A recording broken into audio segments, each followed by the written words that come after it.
This isn't a story about getting even. It's a story about what happens when a father watches his daughter disappear. Not all at once, but slowly, the way a candle burns down until there's nothing left but a puddle of wax. My daughter's name is Lydia. She was 26 when she married into the Ashworth family, and she was the kind of person who lit up every room she walked into. Not in a showy way. In a quiet, steady way. The kind of light you don't notice until it's gone. I'm 63. Retired electrician, 31 years with the same contractor out of Columbus, Ohio. I raised Lydia on my own after her mother passed when Lydia was 11. Just the two of us in that house on Maple Creek Road, eating cereal for dinner more nights than I'd like to admit, watching old movies on Friday nights, because neither of us wanted to be alone with the quiet. She was my whole world. I want you to understand that before I tell you the rest. Her husband's name is Preston Ashworth. His father, Stuart Ashworth, owns a regional logistics company out of Cincinnati. Mid-size operation, maybe 40 trucks, contracts with a few big box retailers. Stuart had been running it for 30 years and made it very clear, from the very first Thanksgiving I sat at their table, that the Ashworth name meant something, that it carried weight, that people in their circle knew what it stood for. I was an electrician. I drove a 12-year-old F-150. I wore Carhartt jackets to Sunday dinners for the first 2 years before I figured out that wasn't what they did. Stuart never said anything directly to me. Men like him rarely do. It was the pauses, the way he'd talk about Preston's colleagues, their educations, their trajectories, and then glance over at me like I was a piece of furniture he'd decided not to move yet. His wife, Maureen. Actually, I won't use that name. It's too close to something I want to forget. His wife, Connie, I'll call her that.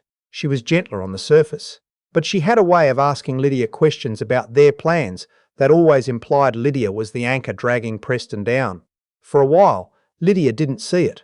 Or maybe she saw it and told herself it wasn't what it looked like. That's what love does sometimes. It convinces you to give people the benefit of the doubt, long past the point where the doubt ran out. She and Preston got married in October. Beautiful wedding, small venue outside of Dayton, autumn leaves everywhere. I danced with my daughter to a Patsy Cline song, and I thought, this is it. This is the happiest night of my life. I meant it. They moved to Cincinnati to be closer to the Ashworth operation. Preston had been working for his father since college. Logistics coordinator, they called it, which as far as I could tell, meant he drove around visiting clients and took long lunches. Not that I was judging. Stuart had built something, and wanting your son involved in it. I understood that impulse. I would have done the same. What I didn't understand was what happened to Lydia. She'd been working as an office manager for a dental practice before the wedding. Good job, stable. She liked the people. After they moved to Cincinnati, she didn't find something new right away. Preston's schedule was unpredictable. They were looking at houses. She'd get to it.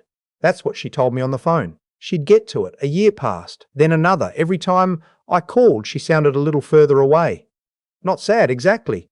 More like careful, like she was choosing her words, like someone was listening. I drove down to Cincinnati on a Sunday in March, unannounced. I know that sounds intrusive, but I had a feeling I couldn't shake, the kind that lives in your chest and wakes you up at 3 a.m. I told myself I just wanted to take her to brunch, catch up in person. That was true enough. When she opened the door, I almost didn't recognize her. She'd lost weight she didn't have to lose. Her hair was pulled back tight. She was wearing a blouse I'd never seen before, something stiff and formal for a Sunday morning. She smiled when she saw me, and the smile was real. I know my daughter's real smile, but underneath it was something exhausted, something that had been working very hard for a very long time. I said, "You look tired, sweetheart," she said. "I'm fine, Dad. Come in." The house was immaculate. I mean that literally. Not lived in immaculate. Staged for sale immaculate. I sat down at the kitchen table and she made coffee, and I looked around for any sign of her. Any of the small things that make a place feel like yours. A book left on the counter. A jacket thrown over a chair. A photo from her college years. There was nothing. The whole house looked like the Ashworths had decorated it. Because they had. We sat together for maybe 40 minutes before Preston came downstairs. He was dressed, put together, looked surprised to see me, but recovered quickly. Said all the right things. Asked about the drive down, asked about my back, asked if I wanted to stay for lunch. I said, "No thank you, I was heading back after brunch with Lydia." Something crossed his face then, not anger, More like recalibration. He looked at Lydia and said, "You didn't mention your dad was coming." She said, "I didn't know." He surprised me. He smiled, the same way his father smiled. And then he said he had some calls to make and went back upstairs. Lydia and I went to a diner 2 miles away. A place with vinyl booths and laminated menus and coffee that came in a pot they never stopped refilling. She ordered toast and picked at it. I ordered eggs and watched her. I said, "Lydia, talk to me." She looked out the window for a long time.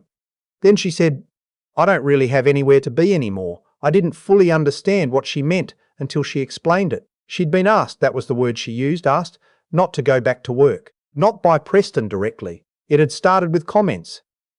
Stuart saying it didn't look right. A woman in her position working for someone else, when there was so much she could be helping with at home. Connie saying she admired women who prioritised their marriage, said it like a compliment. Preston saying it might be easier for now, just until they got settled. That had been 22 months ago. She didn't have her own bank account anymore. They had a joint account.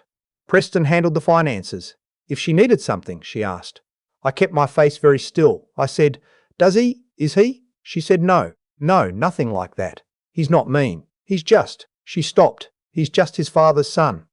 I drove home to Columbus that afternoon and I sat in my driveway for 20 minutes before I went inside. I thought about Lydia at 11 years old, sitting across from me at the kitchen table doing homework while I heated up soup on the stove.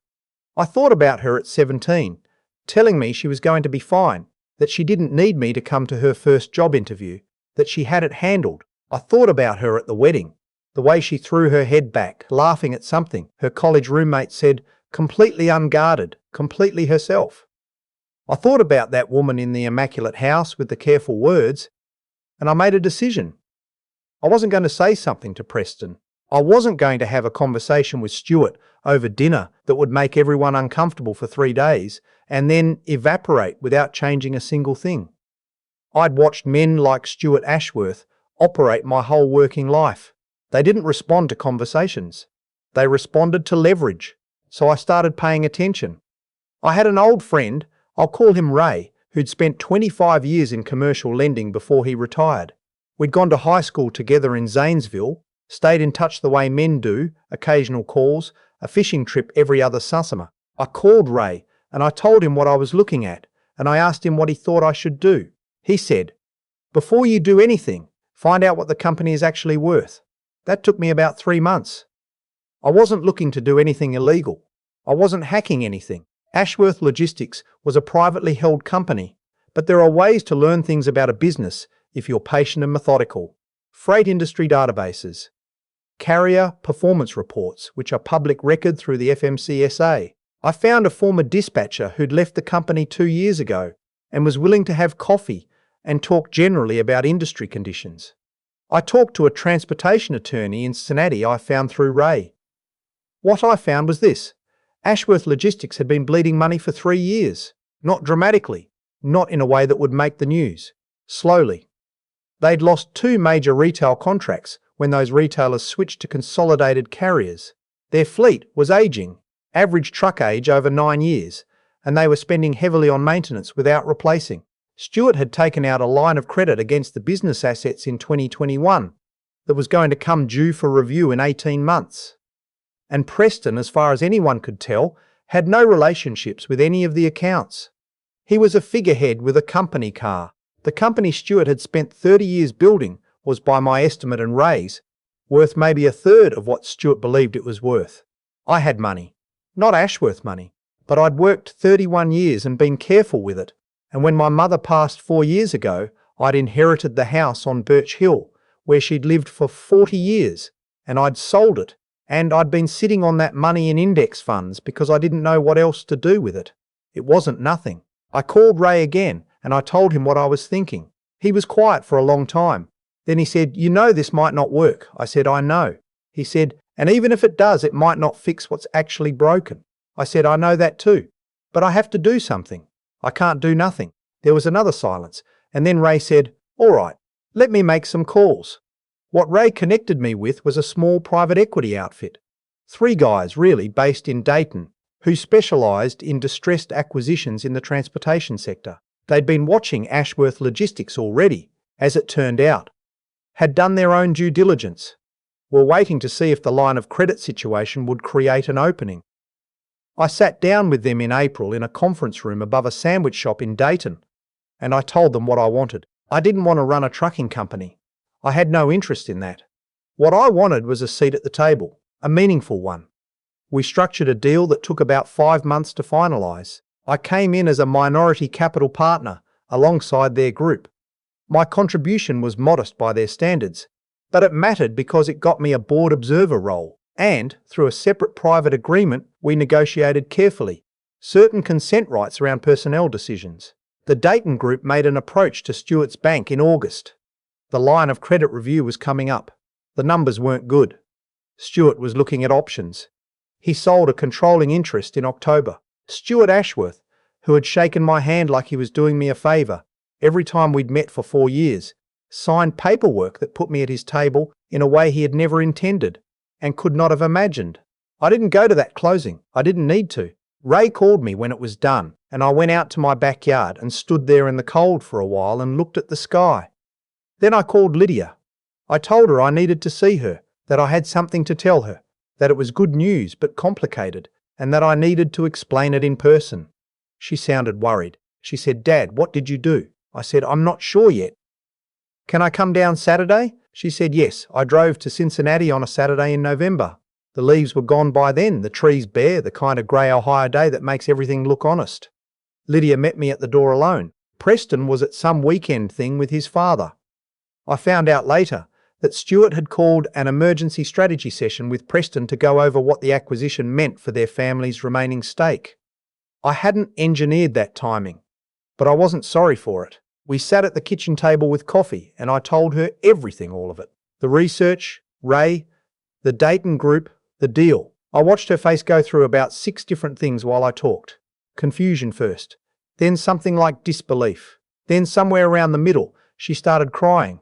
Not dramatically, just quietly, the way you cry when something hurts and you've been holding it for too long. When I finished, she sat there for a minute. Then she said, "Why?" I said, "Because I watched you disappear.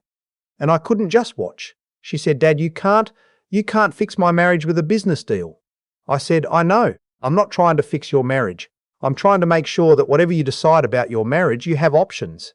Right now you don't have options. I want to change that." She looked at her coffee cup. Then she looked at me. She said, "What does this actually mean?"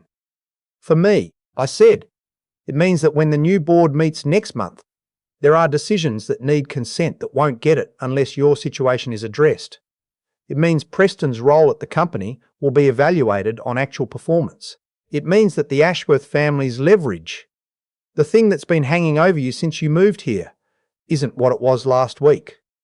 I also told her I had an appointment scheduled, if she wanted it, with a family attorney in Columbus, just to understand what a separation would look like, what she'd be entitled to, what her own financial picture could look like. Not because I was telling her to leave, because I wanted her to know she could. She didn't say anything for a long time. Then she said, "He's going to know this was you." I said, "Yes." She said, "Stewart is going to..." I said, "Stewart is going to have other things to think about." She almost smiled then. It was small and tired, but it was there, and it looked like her, like the real her, not the careful version.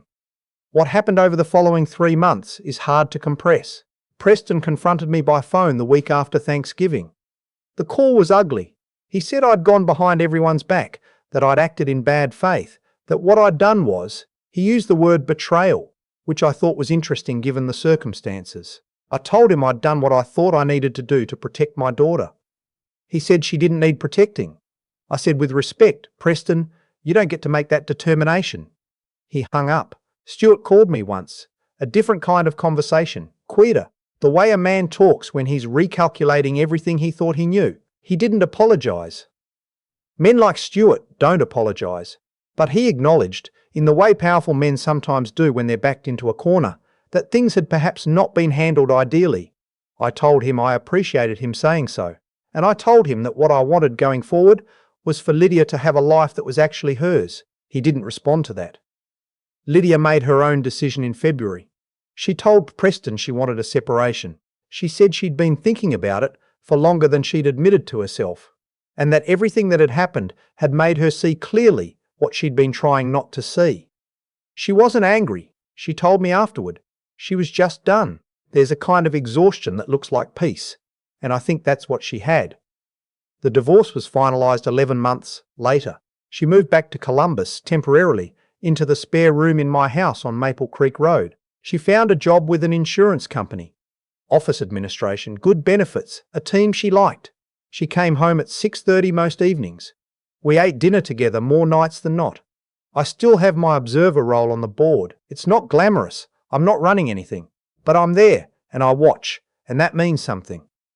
One night in May, about 4 months after she'd moved back in, Lydia and I were sitting on the back porch after dinner. It was warm enough to be outside, the first really warm evening of the year, and we had the radio on low through the screen door. She had a glass of wine, and I had a beer, and neither of us was saying much, just sitting there the way we used to when she was in high school, and we'd run out of things to talk about, but neither of us was ready to go inside. She said, "Can I ask you something?" I said, "Sure." She said, "Were you scared when you were doing all of it? Were you scared it wouldn't work?" I thought about it honestly. I said, "Yes. I was scared the whole time. I didn't know if it would work. I didn't know if you'd be angry at me for doing it. I didn't know a lot of things." She said, "But you did it anyway." I said, "You were disappearing. There wasn't really a choice for me." She was quiet for a minute. Then she said, "I'm glad you came down that Sunday." I said, "Me too." The radio played something low and slow. Somewhere in the neighbourhood, somebody was grilling. The kind of evening that doesn't ask anything of you, that just holds you in it for a while. I looked at my daughter and thought about the candle, the way it had burned down so far for so long. She was lit again, steady and quiet, the same as she'd always been. That was the whole point.